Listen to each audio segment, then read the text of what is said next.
कुछ व्यक्ति मृत्यु के पश्चात गरुड़ पुराण का पाठ करते हैं और गुरुजन भी मृतक की आत्मा की शांति के लिए गरुड़ पुराण का पाठ मृतक के घर में करते हैं।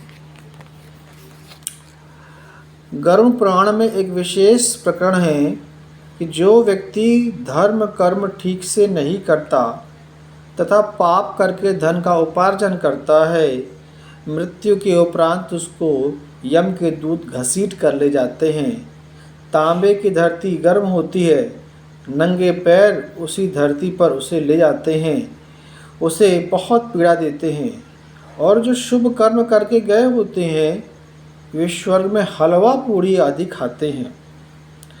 उस धर्म कर्महीन व्यक्ति को भूख प्यास सताती है। वह कहता है कि भूख लगी है, भोजन खाऊंगा, तो यमदूत उसको घसीटते हैं, पीटते हैं और कहते हैं यह भोजन खाने के कर्म तो तुमने किए नहीं हैं, चलो तुम्हें यमराज के पास ले चलते हैं। जैसे तेरे लिए आदेश होगा वैसा ही करेंगे। तो धर्मराज उनके कर्मों का लेखा देखा देखकर उसे नरक में डाल दो, प्रेत या पितर, वृक्ष या पशु पक्षी की योनि में डाल दो, ऐसा कह के उनको आदेश दे देता है। पितर योनि मतलब भूत प्रजाति की श्रेष्ठ योनि। यमलोक में भूखे प्यासे रहते हैं, उनकी तृप्ति के लिए श्राद्ध निकालने की प्रथा है। कहा जाता है कि 13 दिन का तेरहवीं होता है, 17 दिन का 17वां होता है, 6 महीने का 6माही और 1 साल के बाद श्राद्ध होता है। और श्राद्ध के दिन ब्राह्मण को भोजन करवाया जाए, जिस कारण से यमलोक में पितरों के पास भोजन पहुंच जाता है और वे 1 वर्ष तक तृप्त भी रहते हैं। यानी यहाँ ब्राह्मण को भोजन कराओगे तो वहाँ पितर तृप्त रहते हैं। कुछ भ्रमित करने वाले गुरुजन तो ये भी कहते हैं कि श्राद्ध के 16 दिन में यमराज उन पितरों को नीचे पृथ्वी पर आने की अनुमति देता है। पितर यमलोक अर्थात नरक से आकर श्राद्ध के दिन भोजन करते हैं, हमें दिखाई नहीं देते या हम उन्हें पहचान नहीं सकते, ऐसा लिखा गया है। ये गरुड़ पुराण और कई पुराणों में ऐसी मान्यताएं हैं कि इस तरह से यमराज लोगों को कष्ट देता है और उनको नरक में डालता है। और जो ब्राह्मणों को यहाँ भोजन करवाओगे तो वो पितरों को मिल जाता है। अब ज़रा सोचिए, एक विचारणीय बात है कि जिंदा तो वहाँ गया नहीं, मरा लौट के आए नहीं, तो स्वर्ग होता है नरक होता है, किसने बताया है? किसने बताया? अगर आप इसके पीछे जाएंगे, आपसे पूछा जाए तो आप कहोगे भाई आपके पूर्वजों ने बताया, दादा परदादा, उनके भी दादा परदादा, यानी सबको उनके दादा परदादा पिताजी माताजी बताते चले आए हैं। लेकिन अगर उसका कोई छोर देखेगा तो छोर मिलेगा क्या? ग्रंथ। और ग्रंथ किसने लिखे? किसी इंसान ने लिखे। अगर आपको पता चले कि जिस इंसान को आप सही मानते चले आ रहे हो, अगर वही भ्रम में जी रहा हो तो उसका लिखा सारा कुछ तो भ्रमित हो गया और उसके द्वारा दिया ज्ञान भ्रमित हो गया, और आप भी भ्रम में ही, धोखे में ही आप अपना जीवन चला रहे हो, धोखे में ही आप सब कुछ मान रहे हो। अब ये उनको भ्रम था, धोखा था या नहीं था, इसकी थोड़ी हम सर्जरी कर लेते हैं, कुछ थोड़ा सा चिंतन मनन कर लेते हैं। भाई जीवन की उत्पत्ति किससे होती है? रजवीर से होती है। और जिस दिन जीवन गति समाप्त होती है, शरीर का पूरा भाग सड़ गल जाता है और चारों तत्वों में विलीन हो जाता है, तो बचता तो कुछ है ही नहीं। और जब कुछ बचता नहीं है तो कोई क्यों जाएगा स्वर्ग, क्यों जाएगा नरक? और फिर ज़रा देखो आप, वहाँ भी स्वर्ग में जाने के बाद और नरक में जाने के बाद भी उनको भूख लगती है, और यहाँ किसी को ब्राह्मणों को भोजन कराओगे तो उनको मिल जाएगा। सोचो ज़रा।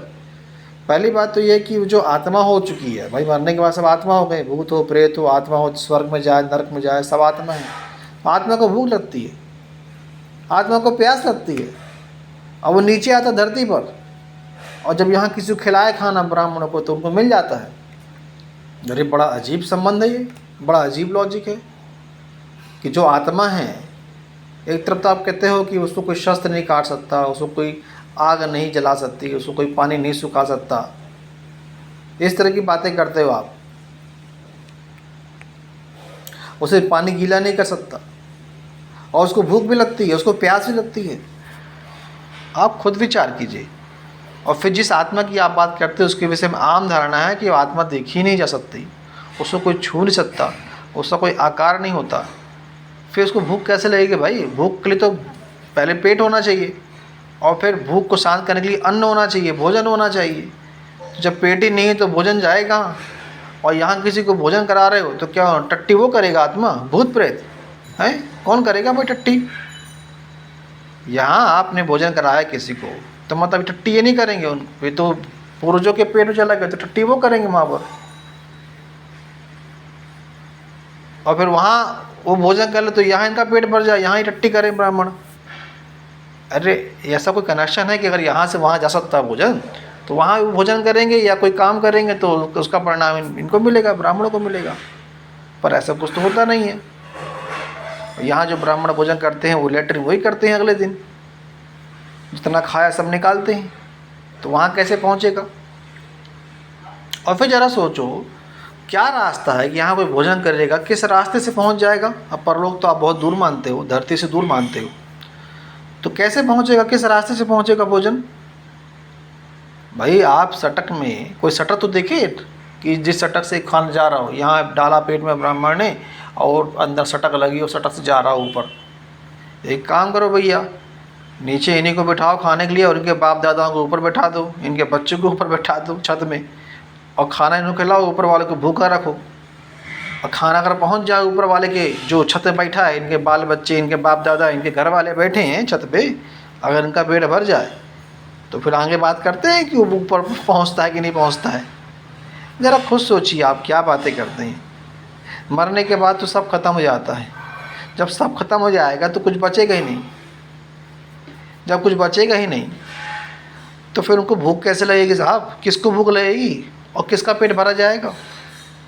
तो ये बिल्कुल इलॉजिकल है। जिस तरह से ये इलॉजिकल है कि यहाँ किसी को भोजन कराओगे तो ऊपर पहुँच जाएगा, अरे जब छत में बैठे आदमी को भोजन नहीं पहुँच सकता है नीचे खाने वाले के पेट से, तो फिर परलोक कैसे पहुँचेगा? तो जिस तरह से ये बात गलत है कि छत के बैठे आदमी को भोजन नहीं पहुँच सकता है, तो सीधी सी बात है परलोक भोजन पहुँचेगा नहीं। तो ये भी बात सही झूठी सिद्ध होती है कि जब ऊपर नहीं पहुँचेगा तो ऊपर कोई गया भी नहीं, जो ऊपर के विषय में धारणा बनाई गई है। न तो ऊपर कुछ न तो नीचे कुछ, चारों ओर देखिए आप, निर्वात है, पिंड है, अग्नि है, मतलब सूर्य की अग्नि है, सब तो आ रहे हैं तो ग्रह हैं या तो उपग्रह हैं, यानी है तो पिंड ही है, पिंड के अलावा कहीं कुछ नहीं है। और किसी को जाना ही होगा तो ऊपर क्यों जाएगा भाई? यहीं रहेगा ना। जब जिंदा आदमी की रहने की व्यवस्था यहाँ पृथ्वी में की गई है, पृथ्वी में है ना जिंदा आदमी रहने की व्यवस्था, तो मरा आदमी यहीं रहेगा ना भाई। और जो आदमी को वो पैदा करके यहाँ भेज रहा है, अगर कोई ऐसी व्यवस्था है, कोई ऐसी शक्ति है जो आदमी को पैदा करके धरती में भेज रहा है, जो आप सबका पालनहार है, जो आप सबके पिता है, एक बात बताइएगा, आपके माता पिता कहाँ रहते हैं जो आपको पालते पोसते हैं? आपके सामने रहते हैं ना। तो जो सबको पाल रहा है वो कहाँ रहेगा? आपके सामने रहेगा ना, इस धरती पर रहेगा ना। तो आत्मा को कहीं जाना होगा तो इस धरती पर रहेगी साहब, उसका कोई अड्डा होगा, कोई जगह होगी, उसके आने जाने का रास्ता दिखेगा। और नहीं दिख रहा है तो ऐसी कोई जगह नहीं है, ऐसी कोई व्यवस्था नहीं है, और न कहीं आत्मा जाती न कहीं आत्मा आती।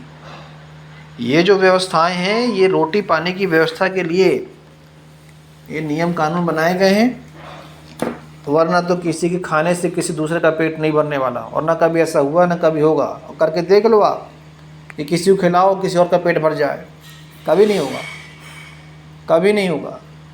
इसलिए इनके सच को जानिए, काम वही करिए जो करना ज़रूरी हो और आवश्यक हो। जो काम आवश्यक नहीं है, जिस काम में कोई और छोर से कोई आपको अर्थ समझ में ना आए, और जिन अर्थों में ये कर्मकांड बनाए गए हैं, अगर वो उन अर्थों में बिल्कुल ये बात ठीक ना बैठे तो बिल्कुल मत मानिए। जैसे जिन अर्थों बनाए गए हैं कि किसी को भोजन कराओगे यहाँ पर तो पूर्वजों को भोजन मिल जाएगा, अगर इन्हीं अर्थों में भोजन आप करा रहे तो बिल्कुल मत कराइए, क्योंकि किसी को भोजन मिलने वाला नहीं है। तो जिन अर्थों में ये आपके कर्मकांड बनाए गए हैं, इनके अर्थ बनाए गए हैं, अगर उन अर्थों में ये उपयोगी नहीं है और ये सटीक नहीं बैठते, ये तर्क संगत नहीं है, तो बिल्कुल इनको ना मानिए। धन्यवाद।